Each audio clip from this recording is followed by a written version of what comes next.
هذا سلطان العارفين ومرابا. asalaamaaleykum wa rahmatullahi taala wa barakaatuhu ci diggalu Serigne Mountakha Mbacké xalifa général ku lu murid yàlla fi yàggaloon te ànd ak wér ci kilifteefu Serigne Thierno Diaw xalifa Cheikh Ahmadou Diaw Pakha yàlla fi yàggaloon te ànd ak wér ñoo leen di yëgal cant ak màggal Cheikh Ahmadou Diaw Pakha gën a amal Touba Ndamatou Guédiawaye ren 8e édition 2021 bu ñu tabaskee ba mu am juróom benn fan di ci woo ñëpp xarit soppe am di jàmm bàyyi wuñu kenn.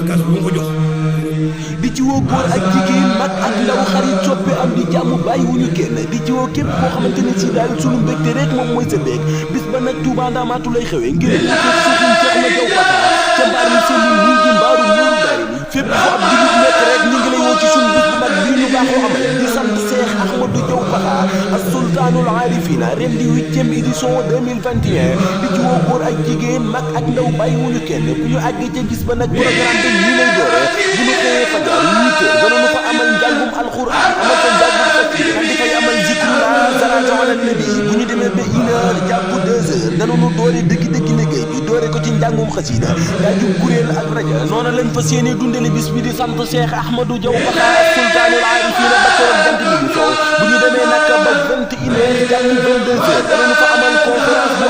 am solo daal di fay waxtaanee ku tedd ki Cheikh Ahmadou Bamba Khadim Rasoul daal di fay waxtaanee jaar-jaari Cheikh Ahmadou Diaw Pakha ak sultaanul aarifin waaye bu conférence bi jeexee danañu wéy di wéy liggéey bi ci njàngum kuréel ak rajas ak zikrullah ba fajar comme ni ñu ko baaxoo defee di ci woo góor ak jigéen mag ak ndaw bàyyiwuñu kenn ren 8e édition 2021 tabaski ba mu am juróom benn fan di bisub sant Cheikh Ahmadou Diaw Pakha ak sultaanul aarifina di ci woo góor ak jigéen mag ak ndaw bàyyiwuñu kenn di ñaan ci yàlla képp ku fa teew yàlla sunu borom fàccay ak zahiran wa baatin